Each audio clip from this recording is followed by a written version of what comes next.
جانے کیا بات تھی کہ باغ کا ہر پتا، ہر گل بوٹا مرجھایا ہوا سا تھا۔ فضا میں عجیب اداسی گھلی ہوئی تھی۔ بلبل کے گیت کسی نالۂ دلگیر سے کم نہ تھے، جس نے یاسین اور سوگواری کو ہر طرف طاری کر دیا تھا۔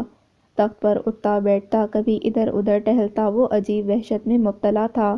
طبیعت پریشان اور بدحواس ہو رہی تھی۔ آہنی سلاخوں میں گھر، عمارت کے اندر کیا باہر، اسے ٹھیک نہیں لگ رہا تھا۔ کیسی ابھی صبح سے جانے کہاں غائب تھی۔ کسی سے کوئی سوال کرنا اسے ٹھیک نہیں لگا، حالانکہ پہرے دار اس سے اور اس کی موجودگی سے اب مانوس ہو چکے تھے، اس کا خیال بھی رکھتے تھے۔ خاموشی سے صبر کرتے دوپہر ڈھلنے کا وقت آن پہنچا تھا، جب اسے کیسیا اپنی طرف آتی دکھائی دی۔ اس کے پریشان چہرے نے ہیشم کو چونکا دیا تھا۔ ہیشم، سب لوگ آج محل کے باہر جمع ہو رہے ہیں۔ میں چاہتی ہوں کہ تم بھی ان لوگوں میں شامل ہو کر سلطان اعظم کی بے حسی اور ظلم کا تماشا دیکھو۔ کیسیا شدید تعصب سے بولتی اسے الجھا گئی تھی۔ کیا مطلب ہے تمہارا؟ میں سمجھا نہیں۔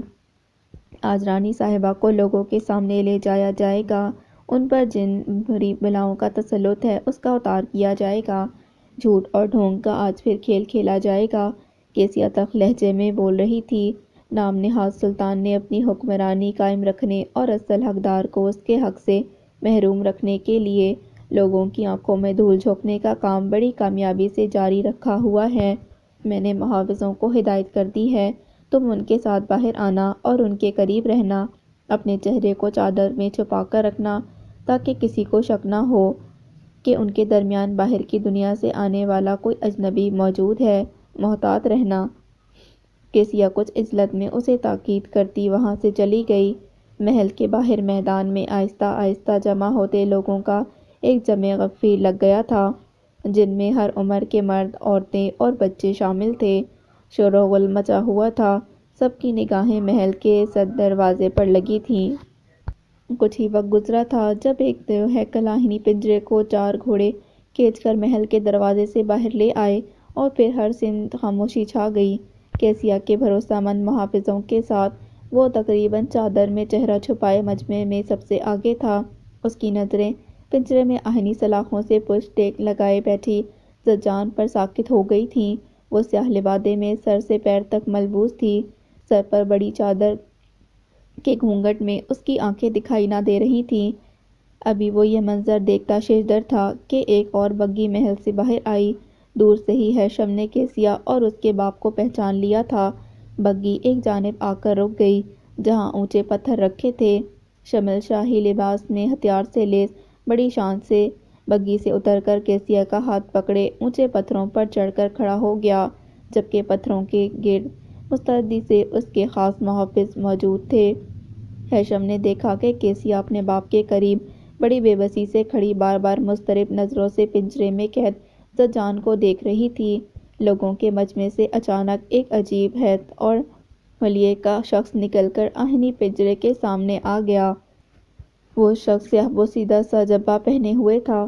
اس کے سر اور داڑھی کے سفید مگر بدرنگ بال بے انتہا دراز تھے۔ سرخ موٹی موٹی آنکھوں سے شیطانیت ٹپک رہی تھی۔ آسمان کی طرف منہ اٹھا کر بلند گونجدار آواز میں کچھ پڑھتا وہ ابلیس کا مہان چیلا دکھائی دے رہا تھا۔ وہ اجنبی زبان میں کیا بڑبڑا رہا تھا، ہیشم سمیت وہاں کوئی بھی سمجھنے سے قاصر تھا۔ چند لمحوں بعد وہ زجان کی طرف متوجہ ہوتا کچھ بولنا شروع کر چکا تھا۔ یہ تماشا دیکھتے لوگوں کو سانپ سونگھا ہوا تھا۔ ہیشم اس شخص کی زبان تو سمجھ نہیں سکتا تھا، مگر اس کے لہجے کو سمجھ سکتا تھا، جس میں حقارت تھی، تحقیر تھی۔ یوں لگ رہا تھا جیسے وہ زجان کو اکسانے کی، اسے بھڑکانے کی کوشش کر رہا ہے۔ ہیشم کو یقین ہونے لگا کہ زجان اس غلیظ شخص کی زبان کو، اس کے لفظوں کو بہت اچھی طرح سمجھ رہی ہے۔ ہیشم کا یہ یقین اس لمحے مستحکم ہو گیا جب مسلسل خاموش بیٹھی زجان ایک دم اپنی جگہ سے اٹھتی، آہنی سلاخوں کے قریب بڑے جارحانہ انداز میں آئی اور سلاخوں کو مضبوطی سے پکڑتی چیخ اٹھی تھی۔ ڈھونگی جادوگر، بے شک تو ان معصوم لوگوں کی آنکھوں میں دھول جھونک اپنے کالے منتروں کی آڑ میں بکتا رہ میرے باپ کے لیے مغالطات، مگر تو خود آج تک مٹی چاٹ رہا ہے۔ بھول گیا وہ وقت جب میرے باپ دادا کے وفادار سپاہی ان کے حکم پر تجھے کسی پلی جانور کی طرح گھسیٹتے دور پہاڑوں پر پھینک آئے تھے اور تو ان کا کچھ بگاڑ نہ سکا، ہمت ہے تو اس زبان میں میرے باپ دادا کی شان میں گستاخی کر جسے یہ لوگ سمجھتے ہیں۔ یہی لوگ تجھے اپنے پیروں تلے کچل کر مٹی میں ملا دیں گے۔ زجان کے غیظ و غضب میں بپھرنے پر ڈھونگی جادوگر نے ایک شیطانی قہقہ لگایا تھا اور پھر بلند آواز میں کچھ بولتے ہوئے اپنے دوسرے ہاتھ میں موجود ایک پیالے میں بھری راکھ کو مٹی میں بھر کر زجان کی طرف پھینکتا جاتا۔ زجان اس راکھ نما چیز سے بچنے کی کوشش کرتی مگر ڈھونگی جادوگر مسلسل وہ راکھ اس پر پھینک رہا تھا، یہاں تک کہ پنجرے میں اڑتی راکھ کی سیاہ دھند سی پھیل گئی تھی۔ زجان کی بے چینی اور اضطراری حالت نے ساکت کھڑے ہیثم کو یکا یک عجیب اشتعال میں مبتلا کر دیا۔ وہ اس ڈھونگی شیطان کی گردن دبوچ لینے کے جنون میں بے قابو ہوتا 2 قدم آگے ہی بڑھا تھا کہ ارد گرد ہوشیار کھڑے محافظوں نے سرعت سے اس کا بازو دبوچ لیا۔ چپ چاپ کھڑے رہو ورنہ خطرے میں گھر جاؤ گے، یہ جادوگر تو بس جا رہا ہے موت کے منہ میں، ایک محافظ نے دھیمی آواز میں اسے خبردار کیا۔ تبھی ایک کربناک بھاری چیخ نے ہر نظر کو پتھرا دیا۔ بوڑھے شیطان کا راکھ اڑاتا ہاتھ ہوا میں ہی ساکت ہوا تھا کہ کسی جانب سے آتے زہر میں بجھے کئی تیر اس کی پشت میں پیوست ہو گئے تھے۔ تیورا کر گرتا وہ چند ہی لمحوں میں بے جان ہو گیا۔ لوگوں میں بے چینی پھیل گئی اور اگلے ہی پل افراتفری منظر بس پلک جھپکتے ہی بدل گیا تھا۔ اپنے باپ کے قریب کھڑی کیسیا بھی ابھی معاملے کو سمجھ نہ پائی کہ سرپٹ دوڑتے آتے گھڑ سواروں نے دماغ معاف کر دیا۔ سب سے آگے والا گھڑ سوار یقیناً حام تھا۔ کیسیا قیامت کے شور میں بھی اس کی آواز پہچان سکتی تھی۔ وہ شمل کو للکارتا ہوا آ رہا تھا۔ سانس روکے کیسیا اس نیزے کو دیکھ رہی تھی جسے حام نے دور سے ہی شمل کی جانب پھینکا۔ پلک جھپکتے ہی اڑتا آتا وہ نیزہ شمل کے خبردار ہونے سے پہلے ہی اس کے سینے کے آر پار ہو چکا تھا۔ پھٹی آنکھوں سے کیسیا نے اپنے باپ کو پہلی اور آخری اذیت ناک کرہ کے ساتھ اونچائی سے زمین پر گرتے دیکھا۔ اس کی آنکھوں کے سامنے اندھیرا پھیلا تھا۔ اس سے پہلے کہ وہ بھی لہرا کر نیچے گر جاتی، گھوڑے پر سوار حام لوگوں کے سمندر کو چیرتا اس کے بے جان ہوتے وجود کو بازو میں سنبھالتا ساتھ لیے گھوڑے کو سرپٹ دوڑاتا محل کی حدود سے دور ہوتا چلا گیا، جبکہ پیچھے قیامت کا غدر مچا تھا۔ چیخ و پکار مچی تھی، لوگ اپنی جان بچانے کے لیے بھاگ رہے تھے۔ باغی سلطان کے سپاہیوں کا بڑی دیدہ دلیری سے صفایا کرتے نکل گئے۔ اس حملے کے لیے کوئی تیار نہ تھا، اسی لیے باغی بآسانی حاوی ہو کر فتح یاب ہوئے۔ کسی کو یہ نظر تک نہیں آیا کہ زجان کے وفادار محافظ کس وقت اسے لے کر منظر سے غائب ہوئے۔ نظر تو کسی کو یہ بھی نہ آیا کہ شمل کے ارد گرد کھڑے سپاہیوں نے نہ حام کو روکنے کی کوشش کی نہ ہی شمل کو اس کے ہاتھوں سے بچانے کی کوشش کی تھی۔ ہیثم کے حواس مختل تھے، شاید وہ اس وقت بھی حواسوں میں نہیں تھا جب کیسیا کے مقرر کردہ محافظ گھمسان کارن پڑتے ہی اسے وہاں سے دور لے گئے۔ ایک محافظ اسے گھوڑے پر اپنے ساتھ لیے جانے کس طرف اور کیوں لے جا رہا تھا اسے کچھ خبر نہ تھی۔ دماغ مئو اعصاب شل تھے، لیکن اس لمحے اسے اپنے جیسے زندہ ہونے کا احساس ہوا تھا جب دور سے ہی اسے ایک بگھی نظر آئی اور وہ یقیناً سیاہ لبادے میں زجان ہی تھی جو اسے ہوش میں لے آئی۔ جس قدر وہ اضطراب میں مبتلا زجان کی سمت بڑھا، اس سے کئی گنا زیادہ بے قراری کے ساتھ دوڑتی آتی وہ بے اختیار اس کے سینے سے لگی تھی۔ زجان، یہ سب کیا ہوا ہے؟ یہ سب کیا ہو رہا ہے؟ اسے شانوں سے تھامتا وہ وحشت میں چیخ اٹھا تھا۔ ہمارے یہاں سے جانے کا وقت آ چکا ہے ہیثم۔ زجان کا لرزتا لہجہ اسے گنگ کر گیا۔ اس کی جل تھل آنکھوں کو دیکھتا وہ یقین کرنے کی یا خود کو یقین دلانے کی کوشش میں تھا کہ اسے رہائی مل رہی ہے، وہ واپس اپنی دنیا میں جانے والا ہے جہاں اس کی بیٹی اور اس کی ماں اس کے انتظار میں ہوں گی۔ زجان عجلت میں اس کا بازو تھامے اپنے ہمراہ لیے بگھی میں جا بیٹھی۔ اس کے ساتھ ہی بگھی جیسے ہوا کے پروں پر اڑنے لگی تھی۔ مسلسل اس کا بازو گرفت میں رکھے زجان اس کے کندھے سے لگی بمشکل خود کو سنبھالے ہوئے تھی۔ اس زمین کو چھوڑنا کوئی آسان مرحلہ نہیں تھا۔ بگھی جنگل کی نیم تاریکیوں میں اڑی جا رہی تھی، دونوں اپنی جگہ خاموشی سے آنے والے وقت کے لیے خود کو تیار کرتے یہ سفر طے کر رہے تھے۔ جانے کتنا وقت گزرا اور جانے وہ جنگل کا کتنا اندرونی حصہ تھا جب اطراف سے نمودار ہوتے گھڑ سوار بگی کے ساتھ ہی اپنے گھوڑے دوڑاتے اس سفر میں شامل ہو گئے۔ ہیشم بری طرح چونکتا ان گھڑ سواروں سے خطرہ محسوس کر رہا تھا، مگر زجان پرسکون تھی، ایسے جیسے وہ ان گھڑ سواروں کی آمد سے پہلے سے واقف ہو۔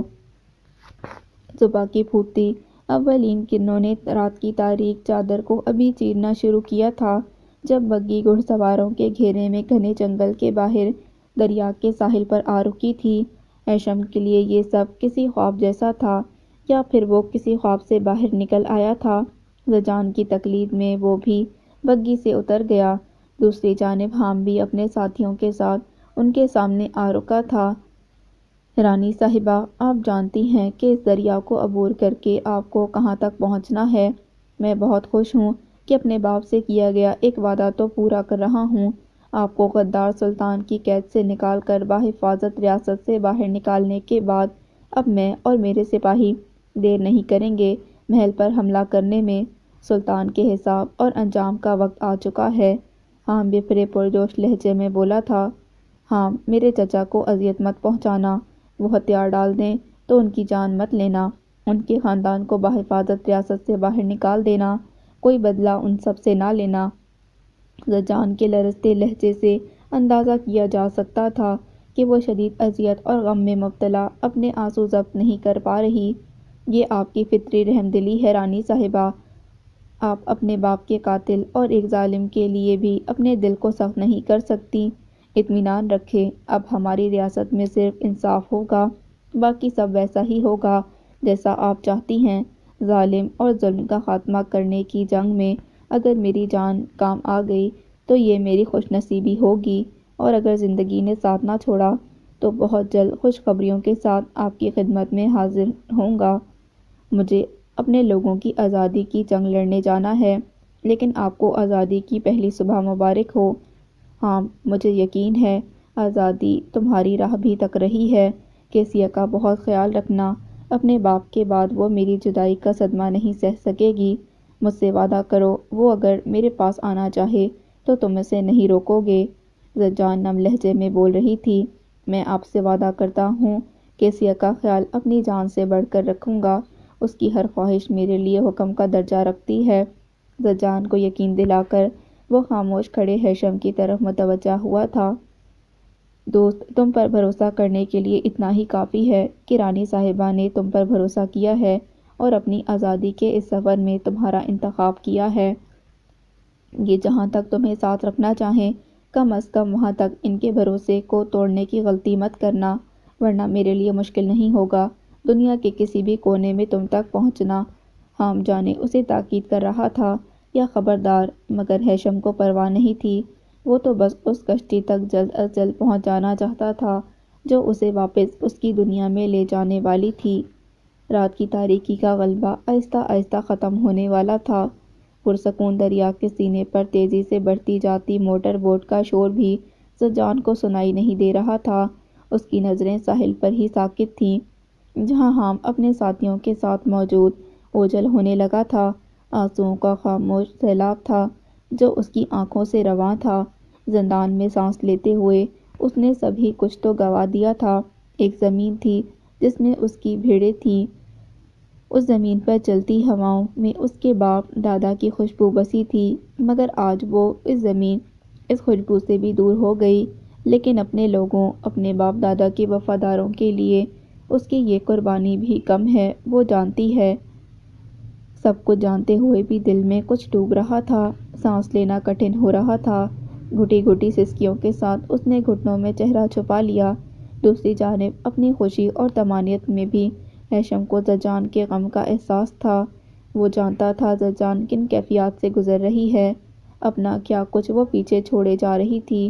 کوئی لفظ، کوئی تسلی بخشی اس کے کرب کا مداوع نہیں کر سکتا، لہٰذا دھیرے سے اس کے سر پر ہاتھ رکھتے اسے اپنے ساتھ کا احساس دلایا، اس بات سے بے خبر کہ زجان کو اپنے سر پر اس کے ہاتھ کا لمس کتنا مضبوط کرتا ڈھارس بندھا رہا تھا۔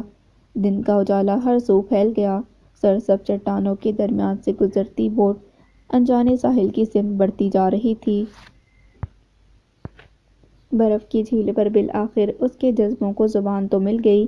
کہیں نہ کہیں یہ یقین کامل تھا کہ دل میں پنپتے یہ مہکتے جذبے شرف قبولیت بھی حاصل کر چکے ہیں، مگر برفیلی ٹھنڈ میں رات گئے منجمد جھیل پر اسکیٹنگ نے مرجان کے تھکے ماندے اعصاب پر کچھ اچھے اثرات نہیں چھوڑے تھے۔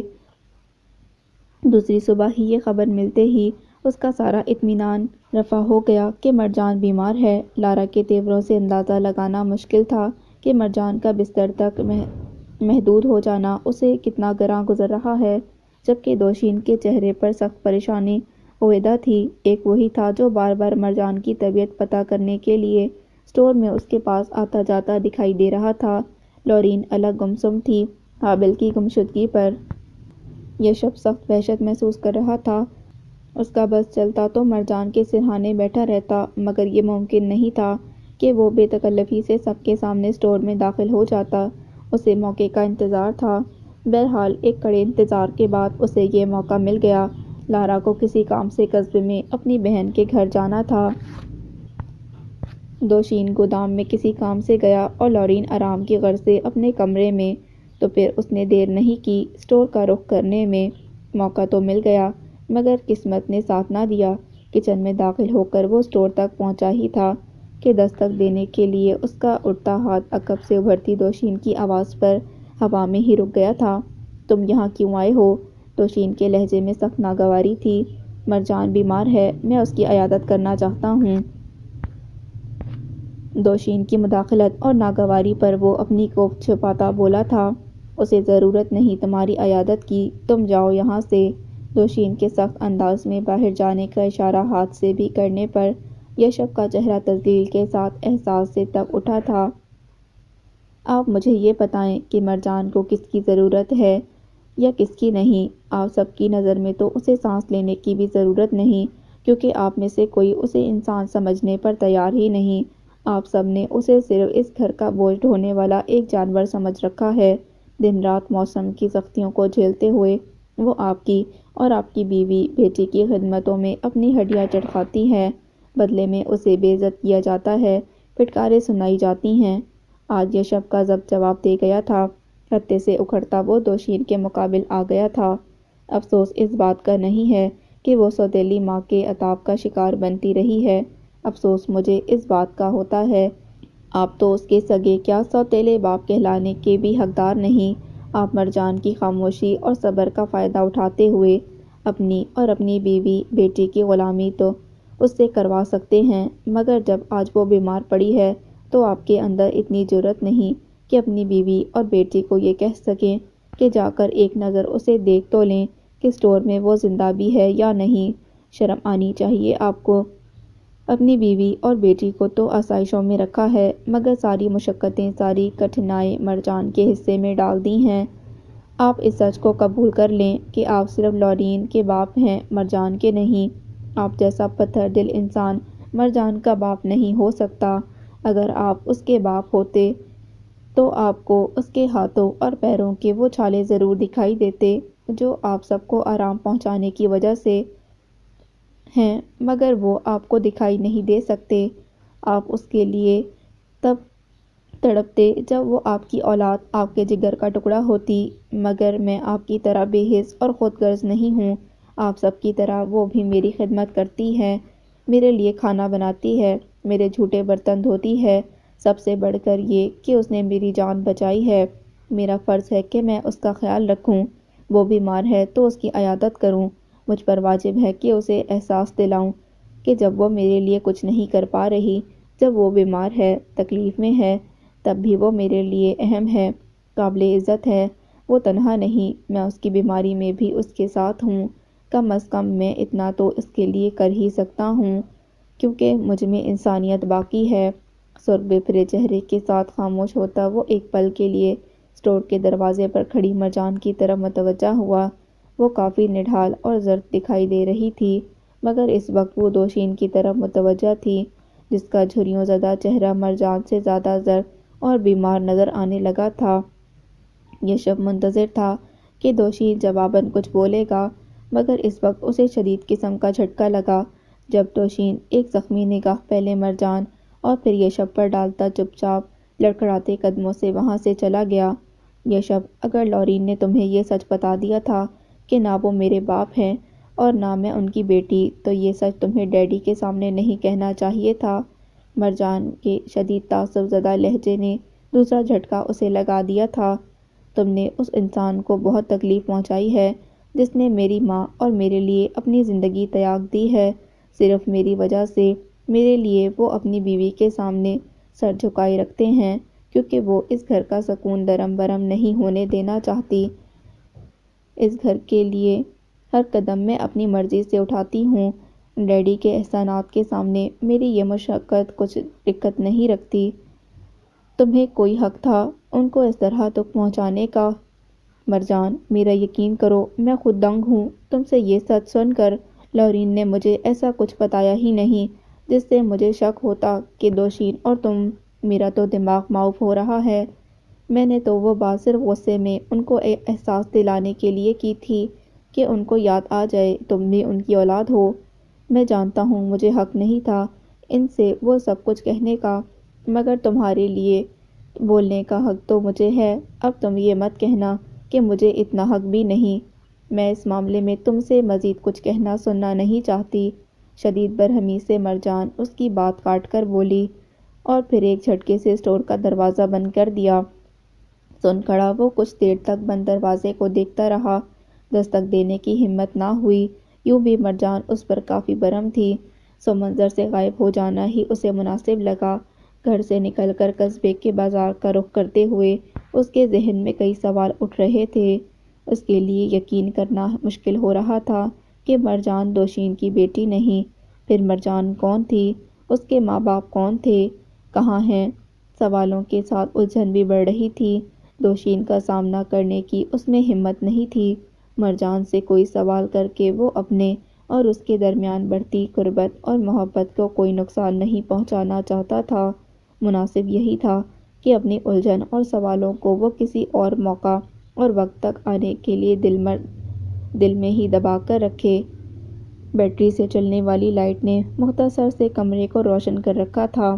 باہر برفانی جھکڑوں کے ساتھ برف گر رہی تھی جبکہ اندر آتش دان میں بھڑکتی آگ نے کمرے کی فضا میں حرارت برقرار رکھی ہوئی تھی۔ کھڑکی کے بھاری شیشوں کے پار برف کی دھند میں کسی غیر مرئی شے کو تکتا کسی سوچ میں گم تھا جب خاموشی میں ابھرتی آہٹ نے اسے چونکا دیا۔ میں نے اس سے پوچھا ہے، اسے کسی چیز کی ضرورت نہیں۔ کچھ دیر پہلے ہی ڈیڈی نے اسے سبز قہوہ بنا کر دیا تھا، اسی لیے اس نے کافی کے لیے بھی انکار کر دیا۔ کافی کا مگ اسے پکڑاتی لورین بے دلی سے بولتی اپنا مگ تھامے آتش دان کے قریب جا بیٹھی تھی۔ اس طرح کیوں دیکھ رہے ہو؟ میں تمہارے کہنے پر اس کے پاس گئی ہوں، اس سے اس کی طبیعت کا بھی پوچھا ہے، یہ جانتے ہوئے بھی کہ وہ سیدھے منہ کوئی جواب نہیں دے گی۔ تمہیں یقین نہیں تو چلو میرے ساتھ، میں تمہارے سامنے پھر اس سے پوچھ لیتی ہوں کہ اسے کسی چیز کی ضرورت ہے تو مجھے بتائے۔ لورین کے خفت زدہ انداز پر وہ مسکرایا تھا۔ مجھے پورا یقین ہے کہ تم میری خاطر مرجان کے پاس گئی ہو۔ یقیناً مرجان کو بہت اچھا لگا ہوگا تمہارا اس طرح اس سے اپنائیت اور ہمدردی کا اظہار کرنا، مگر مجھے زیادہ اچھا تب لگتا جب تم میرے بولے بغیر اس کے پاس جاتی اور اس کا حال پوچھتی۔ تم کیا یہ چاہ رہے ہو میں یہاں سے چلی جاؤں؟ ایک تو پہلے ہی میں حابل کی وجہ سے پریشان ہوں، اوپر سے تم۔ لورین کے زج ہونے پر وہ مسکراہٹ چھپاتا کافی کی طرف متوجہ ہو گیا۔ کل کا دن اتنا اہم ہے اور حابل کا کہیں کچھ پتہ نہیں۔ جانتے ہو، اس نے مجھ سے کہا تھا کہ اس بار میرے اور اپنے ماں باپ کی پرواہ کیے بغیر مجھے رومال دے کر اپنا لے گا۔ لورین بجھے لہجے میں بتا رہی تھی۔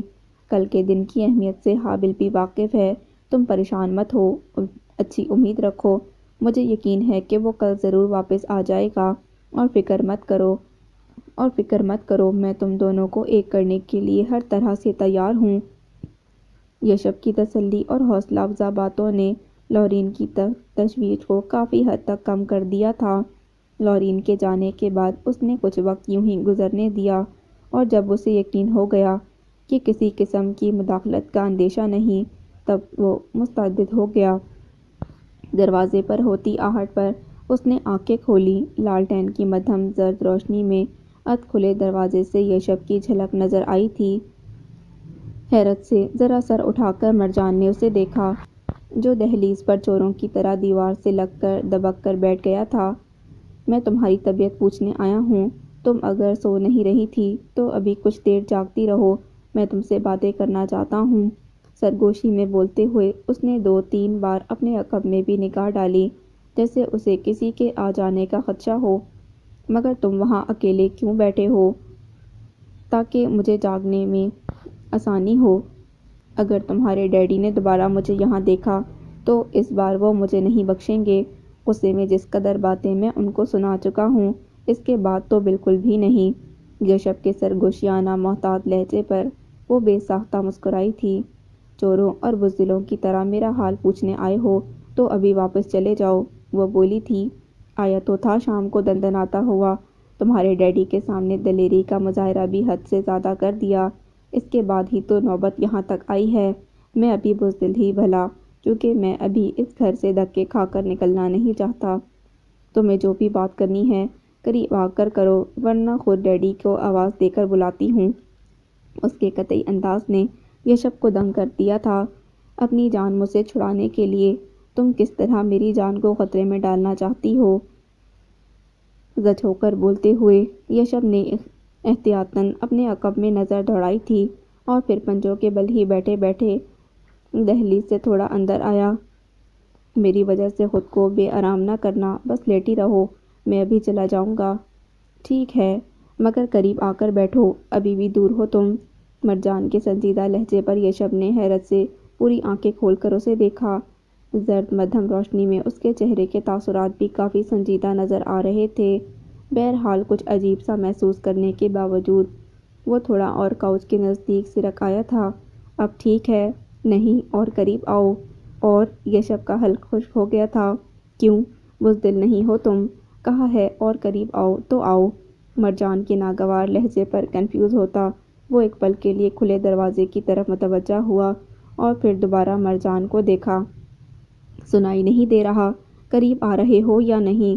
میرا کیا ہے، میں تو آ جاؤں گا، مگر دیکھ لو تم کوئی آ گیا یہاں تو کیا سوچے گا مجھے اس طرح تمہارے قریب؟ میں ڈیڈی کو آواز دے کر بلا لیتی ہوں۔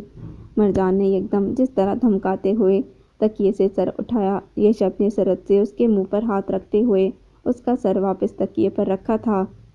کیا قیامت ڈھاؤ گی؟ تمہاری چہیتی ماں یا قرآن باپ میں سے کوئی بھی یہاں آ گیا تو ہم دونوں میں سے کوئی ایک تو ضرور صفحہ ہستی سے مٹ جائے گا۔ بس اب اس سے زیادہ قریب نہیں آ سکتا، میں بزدل ہی ٹھیک ہوں۔ یشب کے دھیمی آواز میں گھرکنے پر وہ مزید اپنی ہنسی دبا نہیں سکتی تھی۔ ہنسی آ رہی ہے تمہیں؟ میرا دم خشک کر کے ہوائیاں اڑ گئیں، دل اتنی زور سے دھڑک رہا ہے جیسے ابھی باہر آ جائے گا۔ واقعی؟ ذرا دیکھوں تو۔ مرجان نے اس کے گریبان کی سمت ہاتھ بڑھایا ہی تھا کہ وہ فوراً ہی پیچھے ہوتا، جبکہ مرجان نے اس کی تیزی سے اس کی جیکٹ کا کالر پکڑ کے روکا۔ جیکٹ کے اندر کیا چھپا رکھا ہے؟ کڑے لہجے میں مرجان کی تفتیش پر ایک پل کو تو اس نے کچھ سوچا، پھر بولا۔ خود کو معصومیت دیکھنے لائق تھی۔ اچھا، سنگ مرمر سے تراشا ہے تمہیں قدرت نے یا سرخاب کے پر لگے ہیں تمہیں؟ مرجان نے خشمناک نظروں سے اسے دیکھا تھا۔ اب میں اپنے منہ سے کیا اپنے حسن اور وجاہت کی تعریف کروں؟ دراصل میری نظر میں یہ بڑی گری ہوئی حرکت ہے، اپنی وجاہت کی نمائش کر کے لڑکی کی توجہ حاصل کرنا۔ بس اسی لیے یہاں بھی گردن تک خود کو چھپا کر رکھتا ہوں۔ کالر تو چھوڑو میرا۔ ہرگز نہیں۔ ویسے تمہاری معلومات میں اضافہ کر دوں کہ ڈھکی چھپی چیز ہی سب سے زیادہ توجہ کھینچتی ہے۔ مسکراہٹ چھپائے مرجان نے جتایا تھا۔ ارے تم نے تو میری ہی بڑی الجھن دور کر دی۔ اب سمجھ میں آیا کہ میرا دل کیوں تمہاری طرف ہمہ وقت کھنچتا ہے۔ تمہیں دور سے دیکھوں یا قریب سے، کوئی فرق نظر نہیں آتا۔ دونوں طرح سے یہی لگتا ہے جیسے لحاف کے اوپر غلاف چڑھا ہے۔ بکو مت۔ مرجان نے ناگواری سے اسے دیکھا، جو دبی دبی ہنسی کے ساتھ سر جھکا گیا تھا۔ تم سیدھی طرح بتاؤ گے کہ جیکٹ میں کیا چھپایا ہوا ہے؟ جو بھی ہے تمہارے لیے ہی ہے، مگر پہلے مجھے معافی تو مانگنے دو۔ نہ میں تمہیں برف کی جھیل پر لے کر جاتا، نہ تمہاری یہ حالت ہوتی۔ یشب نے کچھ ندامت سے اسے دیکھا، جو انہی اسکارف سر پر ٹھیک کرتی سنبھل کر بیٹھ گئی تھی۔ کوئی قصور نہیں تمہارا، میرا خود کا ہی دل تھا اسکیٹنگ کا، وہ نرم لہجے میں بولی۔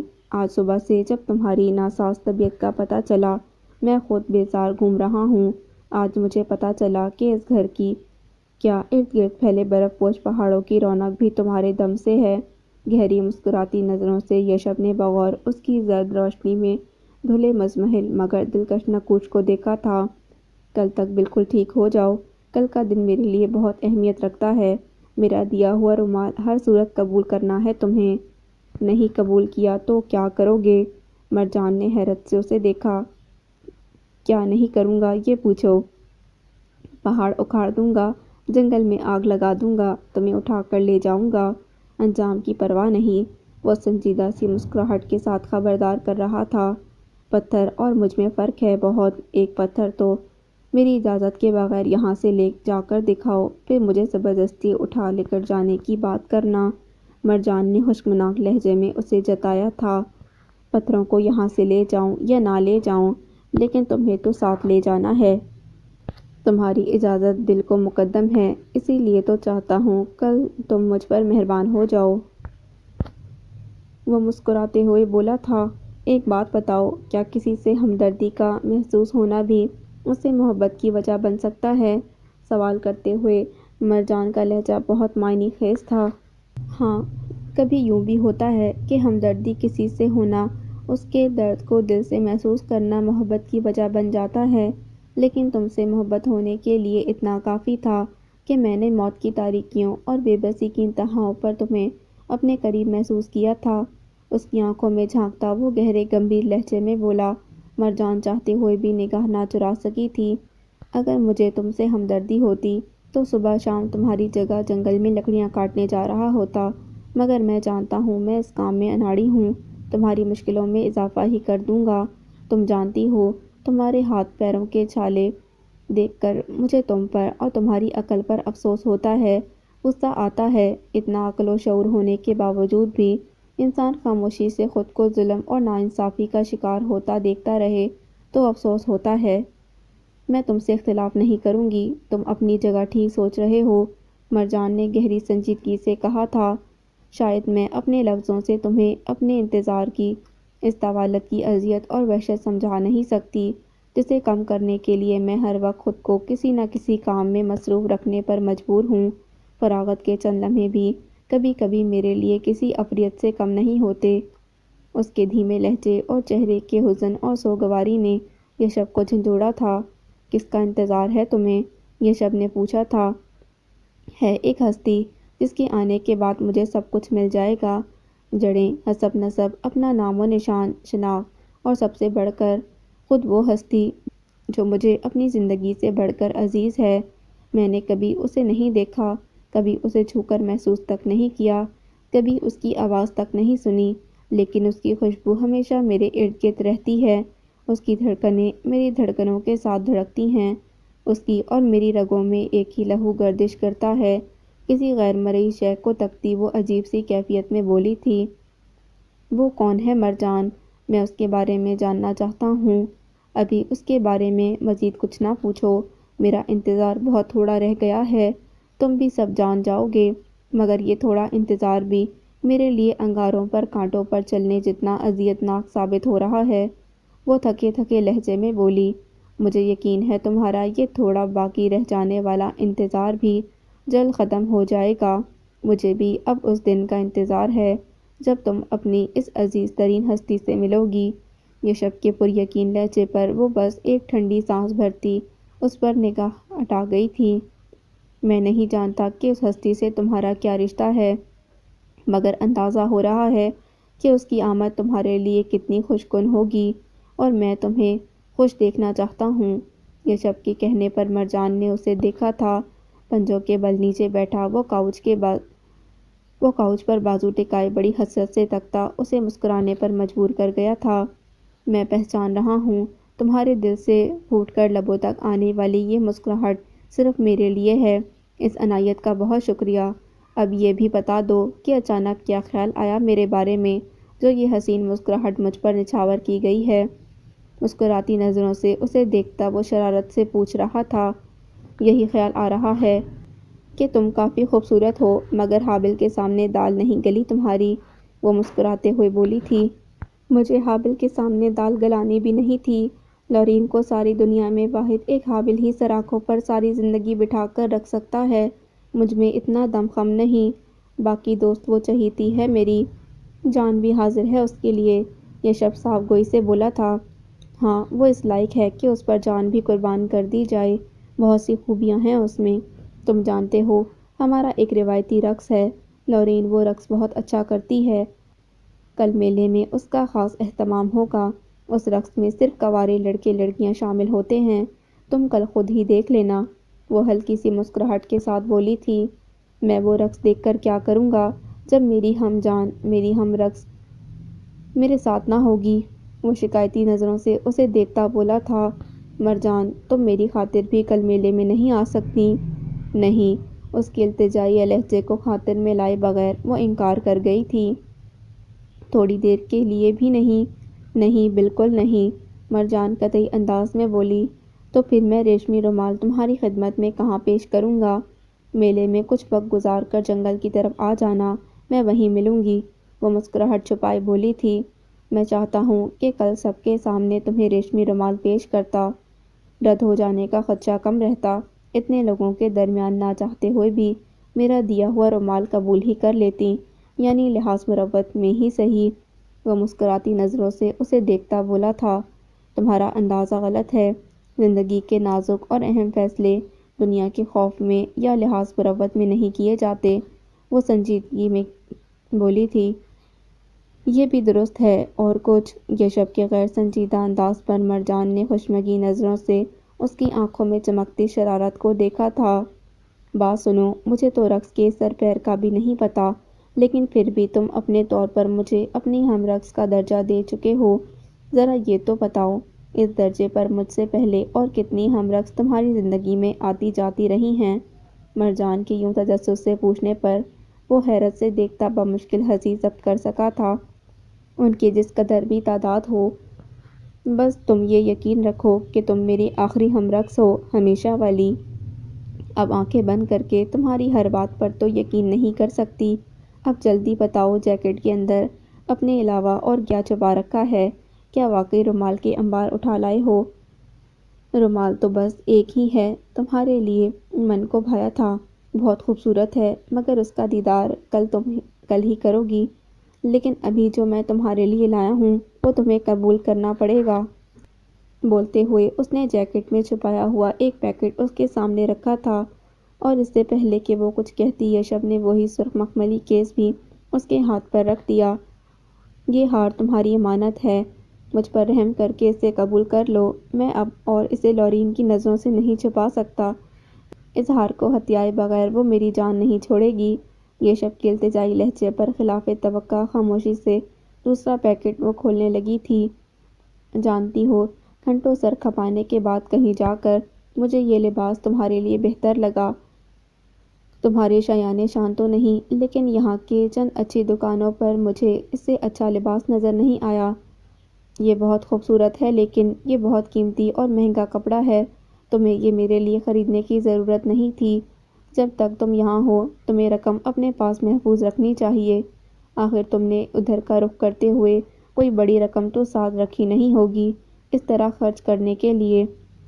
بغور اسے وہ دیکھتے ہوئے بولی، تم ٹھیک کہتی ہو، میں آگے خیال رکھوں گا، لیکن ابھی یہ ہدایتیں کر کے میرے دل کو نہ توڑو، اس کے سادہ لہجے پر وہ بس اسے دیکھ کر رہ گئی تھی۔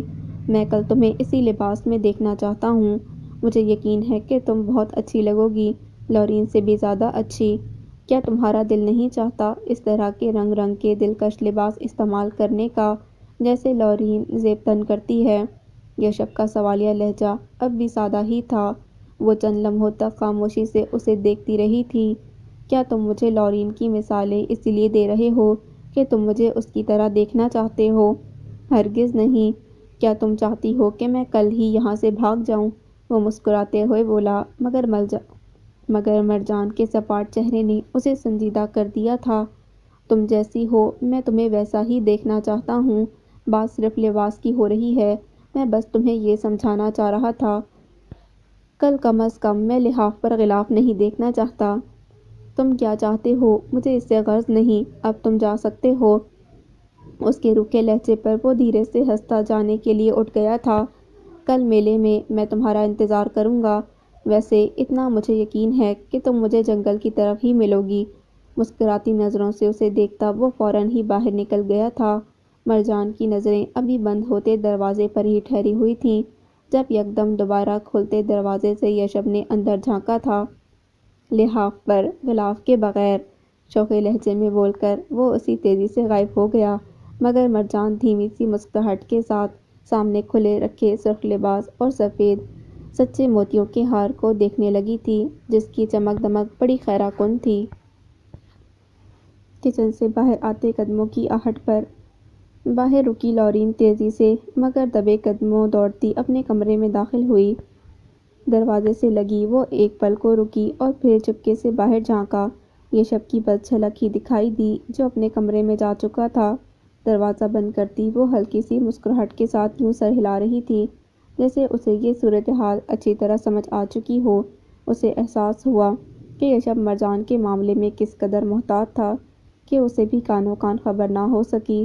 اسے یہ بھی اندازہ ہو گیا کہ اب یشب جسے سب سے زیادہ بظاہر نظر انداز کرتا رہا تھا، دراصل وہی اس کی ساری توجہ کا مرکز رہی تھی۔ گہری سانس بھرتی وہ کھڑکی کے قریب رک گئی تھی۔ اس کے ہاتھوں میں وہی سرخ ریشمی رومال تھا جو پچھلے برس تنہائی میں حابل نے اسے دیا تھا، جو کہ اس نے قبول بھی کر لیا تھا، اس وعدے کے ساتھ کہ اگلے برس تک وہ ضرور خود کو اس کے قابل کر لے گا کہ سب کے سامنے ریشمی رومال دیکھ کر اسے خود سے منسوب کرتے ہوئے کسی مخالفت کا سامنا نہیں کرنا پڑے گا۔ مگر ان پہاڑوں کے درمیان محدود رہ کر آخر وہ ایسی کتنی دولت جمع کر سکتا تھا جو لارا کو راضی کر سکتی۔ نم آنکھوں کے ساتھ مہکتا ریشمی رومال اس نے اپنے ہونٹوں سے لگا لیا تھا۔ دل بہت اداس تھا، مگر کہیں نہ کہیں یہ یقین تھا کہ اسے کل حابل کا چہرہ ضرور دکھائی دے گا۔ ضبط کرتے ہوئے اس نے چپکے سے آنکھوں کے گوشوں کو خشک کر لیا تھا۔ سرد ٹھٹھرتی رات ہے اور میں تنہا ہوں، چاند کی ٹھنڈی کرنیں ہیں، ایک جلتا دل ہے اور میں تنہا ہوں۔ یہی سماں تھا پچھلے برس جب میرے ہاتھوں کو چوم ایک اٹوٹ تعلق باندھ کر تم نے یہ ریشمی رومال دیا تھا، جسے وفا کے پھولوں سے کاڑھا تھا ہم نے، جسے حسین خوابوں سے سمایا تھا ہم نے۔ وقت جدائی تم نے یہ مجھ سے کہا تھا، دیکھو جب میری یاد کا چاند طلوع ہو، جب سے گزرتے اشک رواں ہوں، تب غم جدائی کے زخم سہہ لینا، آنسوؤں کو روک لینا۔ دیکھو یہ وعدہ عشق کبھی پامال نہ ہو، شبنمی قطروں سے نم ریشمی رومال نہ ہو۔ قصبے سے باہر میدان میں روایتی تہوار کی گہما گہمی اور رونق قابل دید تھی۔ مقامی لوگوں سے زیادہ باہر سے آنے والے لوگوں کا جوش و خروش بھی کم نہ تھا۔ میلے کا سا سماں تھا، ہر طرف ہنستے مسکراتے چہرے بکھرے تھے، مختلف کھانے پینے کا اہتمام تھا تو کہیں طرح طرح کے کرتب دکھائے جا رہے تھے۔ فضا میں موسیقی رقص کھول رہی تھی، منچلے لطف اندوز ہوتے جھوم رہے تھے سر تال کے ساتھ۔ موسم بھی مہربان اور خوبصورت تھا۔ لورین کے ساتھ گھومتے ہوئے وہ اس سے اس کے تہوار کی خاص خاص باتیں بھی سنتا رہا تھا، لیکن وہ محسوس کر رہا تھا کہ لورین کھوئی کھوئی سی اور بجھی بجھی سی ہے۔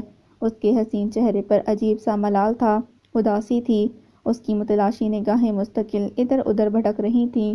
یشب جانتا تھا کہ اسے کس کا انتظار ہے۔ وہ خود بھی چاہتا تھا کہ حابل کہیں سے نمودار ہو جائے، کیونکہ اسے بالکل بھی لورین کی اداسی اچھی نہیں لگ رہی تھی۔ بظاہر مسکراتا وہ اندر سے مضطرب تھا۔ اسے سمجھ نہیں آ رہا تھا کہ ایسا کیا کرے کہ لورین کی اداسی ختم ہو جائے اور وہ ہنسنے مسکرانے لگے۔ اسے حیرت نہیں ہوئی جب وہاں روایتی رقص شروع کرنے کا اعلان ہوا اور لورین نے اس میں شامل ہونے سے انکار کر دیا۔ لورین کی سہیلیاں اصرار کر کے مایوس لوٹ گئیں، یشب کے کہنے پر بھی وہ راضی نہ ہوئی۔ رقص شروع ہوا، بہت منظم طریقے سے اور ردھم کے ساتھ۔ یشب کے لیے یہ موسیقی، یہ رقص سب اجنبی مگر بہت دلچسپ تھا۔ نوجوان لڑکے لڑکیوں کے یہ شوق تھرکتے انداز میلے میں چار چاند لگا رہے تھے۔ ان سب کو دیکھتے ہوئے اس کا دھیان مرجان کی طرف چلا گیا، جانے وہ اس وقت کیا کر رہی ہوگی۔ یقیناً کسی نہ کسی کام میں مگن ہوگی یا ضرور جنگل کی طرف جانے کی تیاری کر رہی ہوگی۔ وہ سوچ رہا تھا، اتنا تو اسے اندازہ تھا کہ وہ اس شور شرابے اور چہل پہل میں کبھی نہیں آئے گی۔ کچھ دیر بعد اسے بھی جنگل کی سمت نکل جانا ہے۔ اسے انتظار تھا کہ کب لورین اپنی سہیلیوں میں گھیر کر اس سے غافل ہو اور وہ یہاں سے گھسک جائے، مگر غائب ہونے سے پہلے وہ دل سے چاہتا تھا کہ لورین کی اداسی کسی طرح دور ہو جائے۔ روایتی رقص مکمل ہوا، تالیوں کے شور میں داد اور تحسین سے نوازا گیا۔ لوگ دوبارہ ادھر ادھر بکھرے گئے۔ موسیقی کے طرز اور نرالے انداز نے جو کہ یشب کو اپنے موڈ کے مطابق لگا تھا۔ لورین، اب میں تمہیں اپنے رقص کے اسٹیپس دکھاتا ہوں، بہت آسان ہے، تمہیں بہت اچھا لگے گا۔ لورین کے جواب کا انتظار کیے بغیر وہ اس کا ہاتھ تھامے لکڑی کے سپاٹ اور شفاف فلور پر لے آیا تھا جہاں کچھ دیر پہلے روایتی رقص پیش کیا جا رہا تھا۔ ادھر گھر میں مرجان کو سمجھ نہیں آ رہا تھا کہ کیا بہانہ کرے دوشین کے سامنے تاکہ گھر سے باہر نکل سکے۔ ناساز طبیعت کی وجہ سے دوشین نے اسے کسی بھی کام سے یہاں تک کہ جنگل کی طرف جانے سے بھی منع کر دیا تھا، جبکہ سچ بتا کر گھر سے باہر جانے میں اسے جھجک محسوس ہو رہی تھی۔ سرخ دیدہ زیب لمبی سی گھیر دار فراک زیب تن کیے، وہ اپنے سیاہ خمدار بالوں کو اونچے سے جوڑے میں قید کرنے میں کسی حد تک کامیاب ہو گئی تھی، مگر پھر بھی ناگن کی طرح بل کھاتی لٹیں اس کے چہرے اور گردن کا احاطہ کیے ہوئے تھیں جن کی اسے پرواہ نہیں تھی۔ سفید موتیوں کا ہار گردن میں ڈالنے کے بعد بھی اسے خواہش نہ ہوئی آئینے میں خود کو دیکھنے کی۔ اگر دیکھ لیتی تو اسے اندازہ ہو جاتا کہ اس کی گردن کو مزید کسی آرائش کی ضرورت نہیں تھی۔ لمبا سا بھاری کوٹ پہن کر اس نے اونی اسکارف سر پر لپیٹا اور پھر مطمئن ہوتی گھر سے باہر نکل آئی جہاں دوشین کلہاڑی سے لکڑیاں کاٹنے میں مصروف تھا۔ مرجان کے قریب آنے پر وہ رک کر سوالیہ نظروں سے اسے دیکھنے لگا تھا۔ تم کہاں جا رہی ہو؟ گھر میں آرام کرو۔ ڈیڈی، میں نے سنا تھا ایک بہت بڑا جادوگر میلے میں آنے والا ہے، میں تو بس اسی وجہ سے کچھ دیر کے لیے وہاں جانا چاہتی ہوں۔ اس کے ہچکچائے انداز پر دوشین نے اسے حیرت سے دیکھا تھا اور اگلے ہی پل جانے کیوں ایک دھیمی سی مسکراہٹ بس ایک پل کے لیے اس کے چہرے پر ابھری تھی۔ ٹھیک ہے، چلی جاؤ۔ دوشین کے یہ کہتے ہی وہ پلٹ کر جنگل کی سمت بڑھتی چلی گئی۔ بہت عجیب لگ رہا تھا اسے لوگوں کے اس ہجوم کے درمیان آنا۔ نامحسوس انداز میں اس نے آدھا چہرہ چادر میں چھپا لیا تھا۔ موسیقی اور شور و غل کی بڑھتی آوازوں کے درمیان چلتے ہوئے اس کی متلاشی نظریں یکدم ایک جانب ٹھہر گئی اور قدم بھی جہاں تھے وہیں ساکت رہ گئے۔ یشب اور لورین ارد گرد سے قطعی غافل محو رقص تھے، دونوں خوش اور بہت پرجوش نظر آ رہے تھے۔ دور سے ہی ان دونوں کے تمتماتے چہرے اور ترکتے وجود سب کی توجہ کھینچ رہے تھے۔ تبھی مرجان کو لگا جیسے یشب نے اسے دیکھ لیا ہے، کیونکہ لورین اور رقص سے پرے اس کی توجہ ہٹ رہی تھی۔ سرعت سے اپنے ارد گرد کھڑے لوگوں کی آڑ میں چھپتی وہ پھر رکی نہیں تھی۔ کیا ہوا ہے یشب؟ لورین بھی اس کی بے توجہی محسوس کرتی اس کی بھٹکتی نظروں کے تعاقب میں دیکھنے لگی تھی۔ لورین، شاید میں نے مرجان کو یہاں دیکھا ہے، وہ یہیں کہیں ہے۔ وہ یقینی بے یقینی کے درمیان بولتے ہوئے بھی ادھر ادھر نظریں دوڑا رہا تھا۔ ایسا ہو ہی نہیں سکتا، تمہارا وہم ہے یہ۔ مرجان نے کبھی اس میلے میں آنا پسند نہیں کیا، وہ ایسے ہجوم سے دور بھاگتی ہے۔ لورین کے قطعی لہجے پر وہ ایک بار پھر متلاشی نگاہیں دوڑاتا کچھ بول نہ سکا۔ دوسری جانب وہ برف پر اپنے قدموں کے نشان چھوڑتی جلد از جلد جنگل کے سکون اور تنہائی میں پناہ لینا چاہتی تھی۔ چلتے چلتے رکے بغیر اسے جانے کیا ہوا کہ اس نے اپنی گرم شال اتار کر وہیں برف پر پھینکی اور اسی طرح غائب دماغی سے چلتے ہوئے بھاری کوٹ اور پھر اونی اسکارف بھی اتار پھینکا۔ جنگلی پھولوں کی خوشبو بہت تیز ہوئی جب اس نے چونک کر رکتے ہوئے اپنے اطراف میں نظر ڈالی۔ گھنے اونچے درختوں تلے پھیلی نیم تاریکی اور سناٹے میں اسے کچھ سنائی دے رہا تھا۔ بس تم یہ یقین رکھو کہ تم میری آخری ہم رقص ہو۔ لب بھیج کر اس نے اپنے چہرے کے سامنے منڈلاتی دو تتلیوں کو دیکھا اور پھر جھنجھلائے انداز میں ہاتھوں سے ان تتلیوں کو ادھر ادھر جھٹکتی تھکے انداز میں قریبی درخت کے تنے سے لگ کر بیٹھ گئی۔ اس کی آنکھوں کے سامنے بار بار وہی منظر لہرا رہا تھا جس میں یشب اور لورین ایک دوسرے کے ہاتھ تھامے محو رقص تھے۔ سر پر ہاتھ رکھے گہری سانس بھرتے ہوئے اس نے ذرا کی ذرا میں نگاہ اٹھا کر دائیں جانب دیکھا۔ وہ جسیم سفید بھیڑیا دو درختوں کے درمیان سے آتا اسے دکھائی دے گیا، مگر آج مرجان کو اس کی موجودگی کی ذرا بھی پرواہ نہیں تھی، نہ ہی اس بات کی کہ وہ کسی بھی ہتھیار کے بغیر جنگل میں بیٹھی ہے۔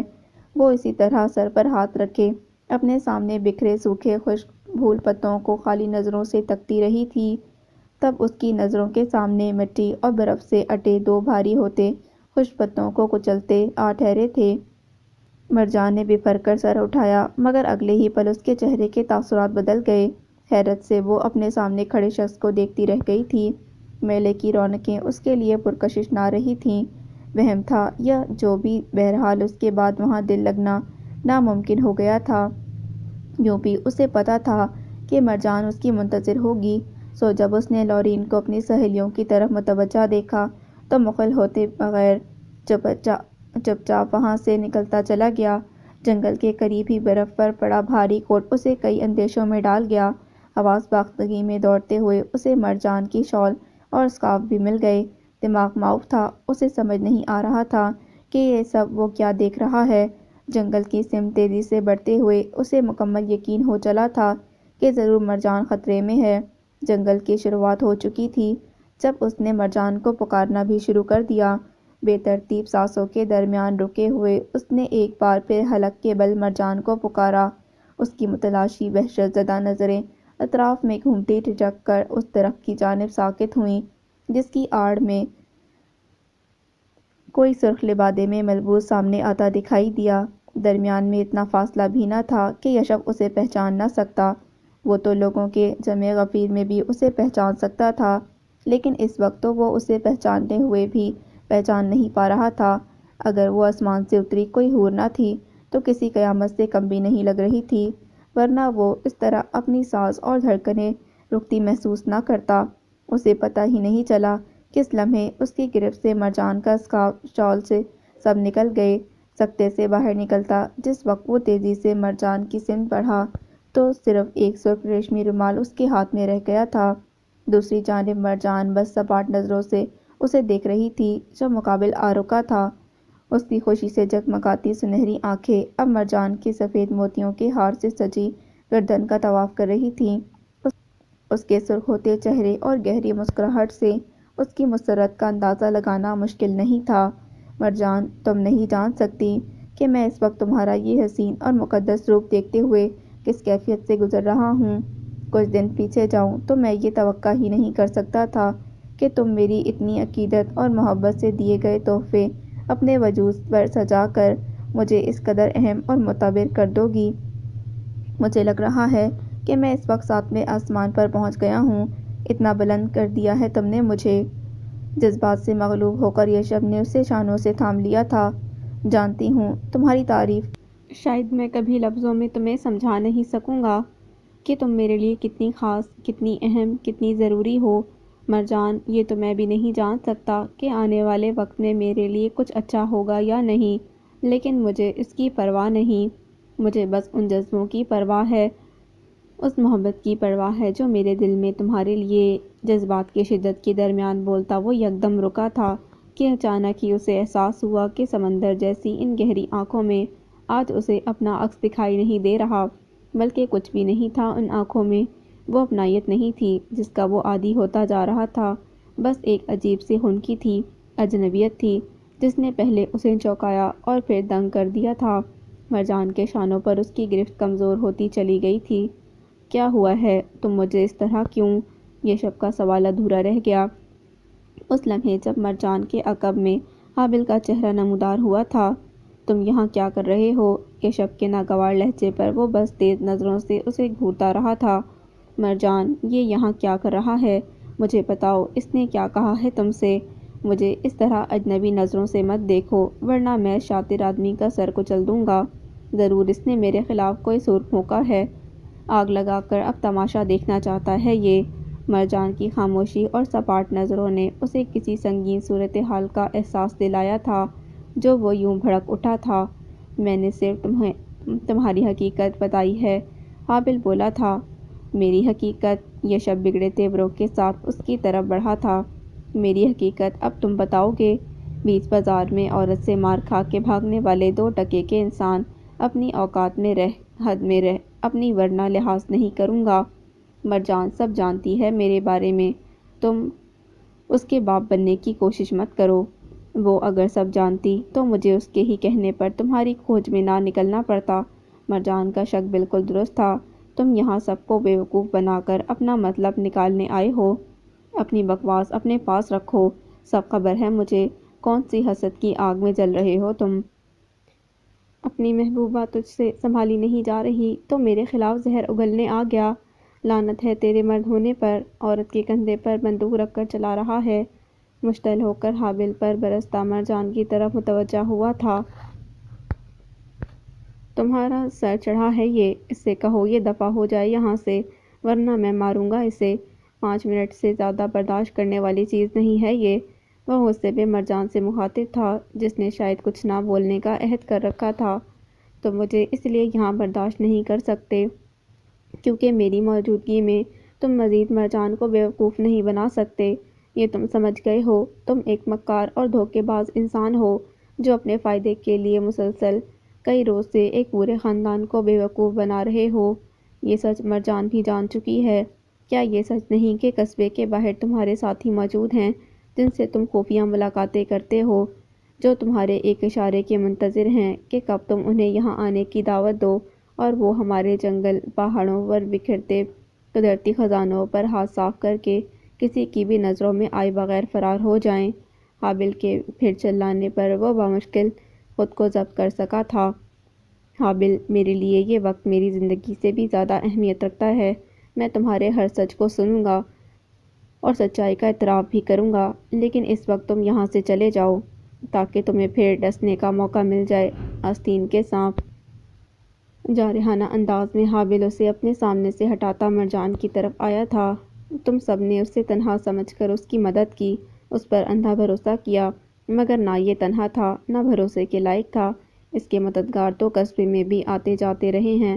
آخری بار جب یہ ان سے ملنے قصبے سے باہر والی سڑک پر پہنچا تو میں اس کے تعاقب میں تھا، مگر اس کی حقیقت جاننے کے لیے مجھے اس کے ساتھیوں کے تعاقب میں بھی جانا پڑا۔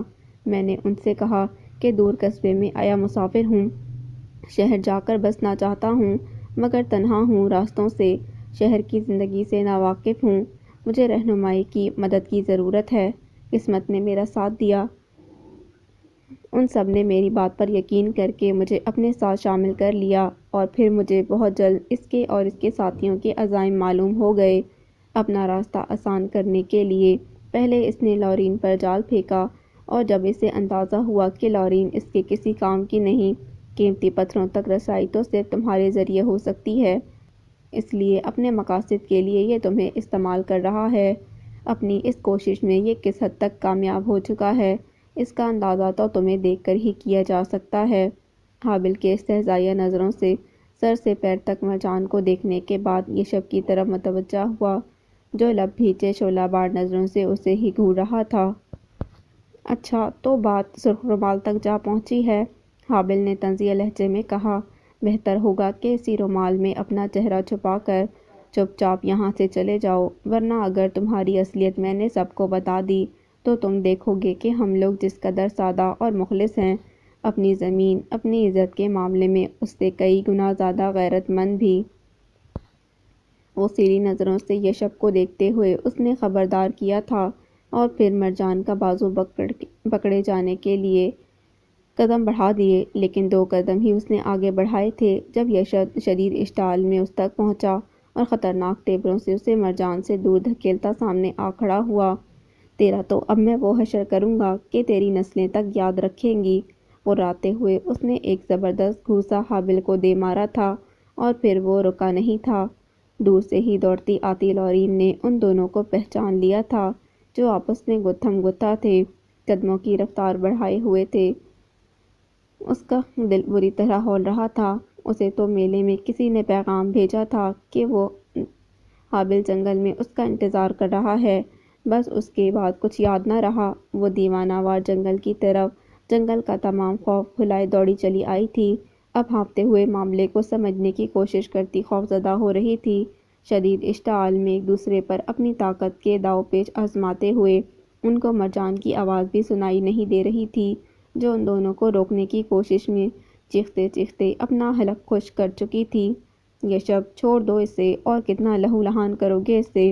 مرجان کی بلند مشتعل آواز پر اس بار وہ یکدم حابل کو دھکا دے کر گراتا بڑے جارحانہ تیوروں سے مرجان کی طرف بڑھتا ایک جھٹکے سے اس کا بازو اپنی سے گرفت میں جکڑ گیا تھا۔ وہ لہو لہان ہو گیا ہے، یہ نظر آ رہا ہے تمہیں؟ بس میرا لہو پانی ہے جو دکھائی نہیں دے رہا۔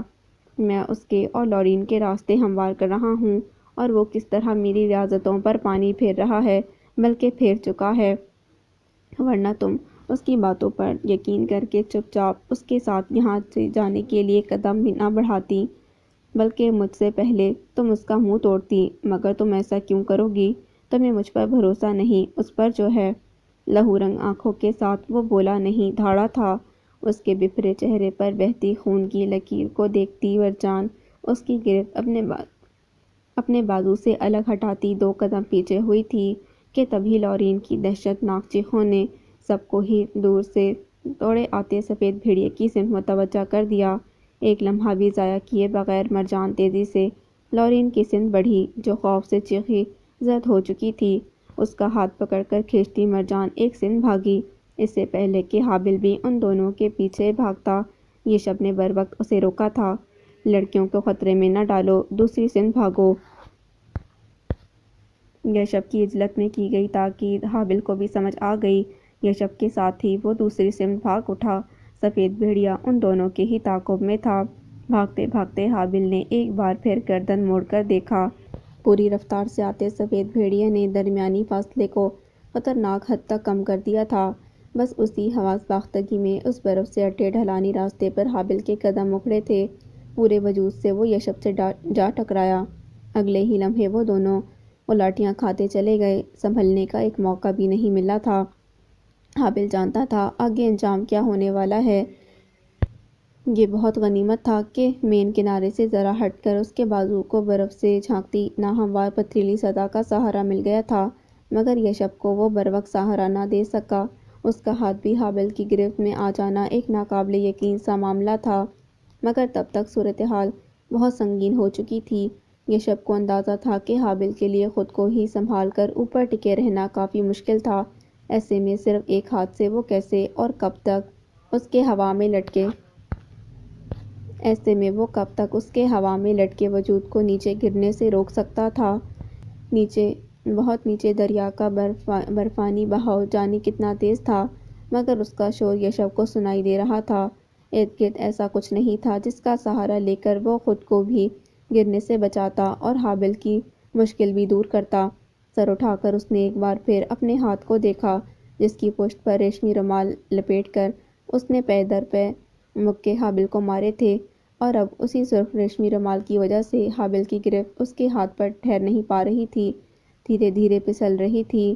یشب، تم زیادہ حرکت نہ دو خود کو، میری گرفت کمزور ہو رہی ہے۔ اسے اپنے بچاؤ کے لیے ہاتھ پیر چلاتے دیکھ کر حابل نے ہدایت دی۔